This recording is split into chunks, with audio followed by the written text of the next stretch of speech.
Chers amis, bonjour à toutes et à tous, soyez les bienvenus ici sur votre chaîne. Alors aujourd'hui, je vais vous donner une astuce de pro concernant ce type de matériel. Bon, c'est un peu sale parce que c'est une pièce de récupération que je vais garder dans mon stock parce qu'elle peut mettre dans très grand secours. Alors, ce fabricant était, cette marque était la marque incontournable depuis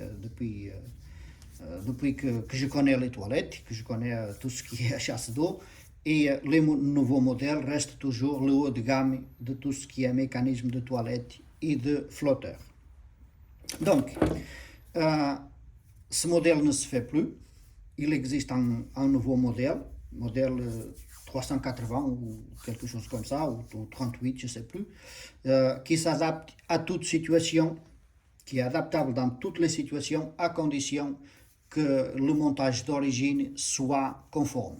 Alors, je vous raconte ici une petite histoire qui m'est arrivée il n'y a pas longtemps, où j'ai intervenu pour un flotteur qui ne se fermait plus, chez un client avec une cuvette posée au sol, mais avec la chasse d'eau encastrée derrière un mur en carreau de plâtre et le tout bien faïencé et bien carrelé, ancien, mais du matériel haut de gamme, même de la faïence haut de gamme, où le client n'avait pas envie de casser quoi que ce soit. Donc, je me suis retrouvé avec un flotteur comme celui-ci qui fuitait, qui ne fermait plus l'eau, et impossible à remplacer. Pourquoi? Parce que les nouveaux modèles sont fournis, enfin certains des nouveaux modèles sont fournis même avec un Z, un bout de cuivre en forme de Z qui permet de se fixer sur le robinet d'arrivée, à condition que le robinet lui-même soit fixé sur la chasse d'eau. Ce qui m'est arrivé, c'est que le robinet est pendouillé à l'intérieur de la chasse d'eau, il était alimenté avec un flexible. Ne me demandez pas comment c'était fait derrière, ni doubler le flexible, parce que tout était cloisonné avec un mur en carreau de plâtre, et donc je n'ai pas voulu faire de dégâts.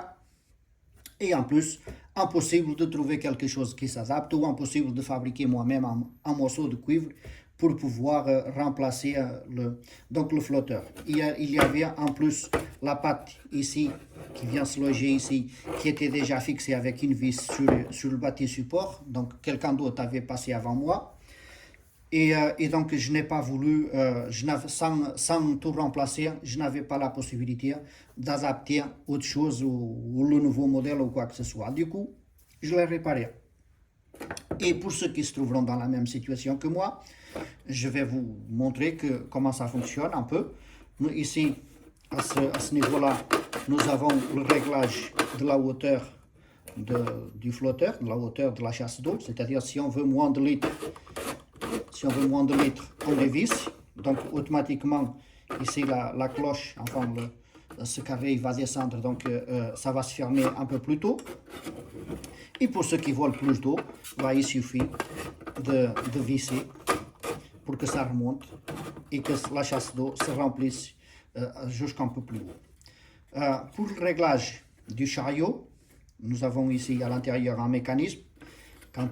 Quand on monte, regardez, je ne sais pas si on le voit sur la vidéo, mais quand on monte, ce mécanisme blanc qu'on voit ici, le petit chariot là, il avance vers la gauche. Regardez que, je ne sais pas si on le voit, hein, mais là nous avons une fente, alors que si je remonte le flotteur, la fente a disparu.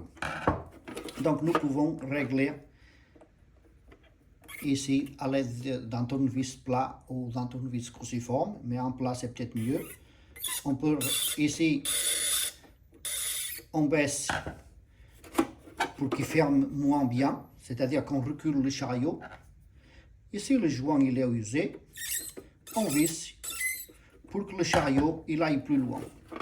Et même comme ça, si vous n'arrivez pas à voir l'étanchéité, il suffit de dévisser ici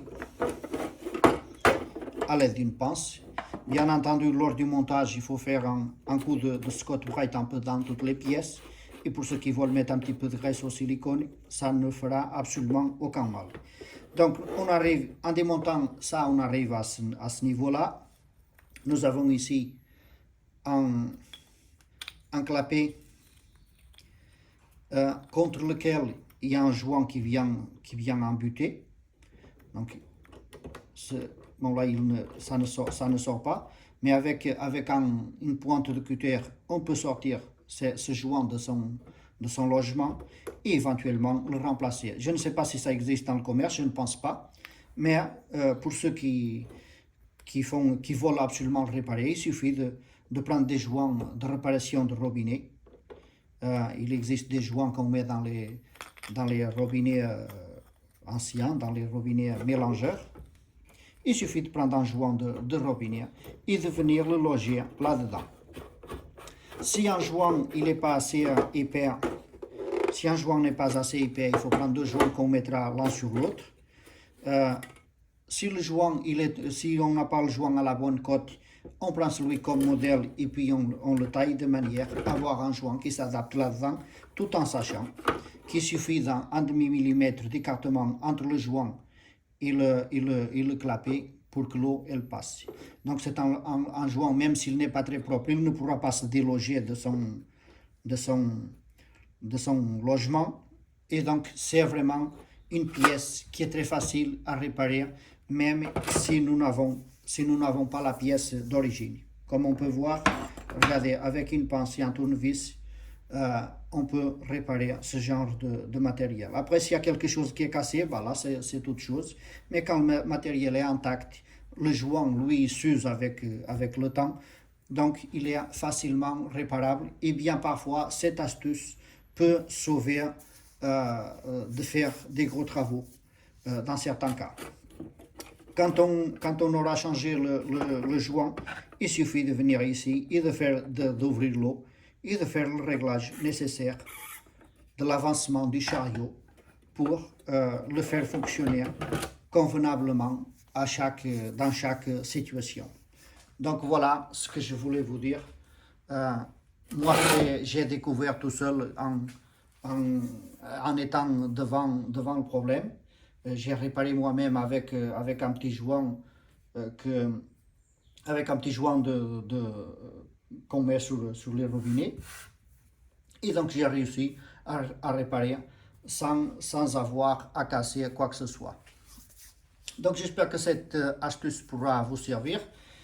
Bien entendu, les pros n'aiment pas trop qu'on donne ce genre de détails. Mais de toute façon, si ce n'est pas moi, ça sera quelqu'un d'autre. Donc, bonne journée à tous et bonne continuation.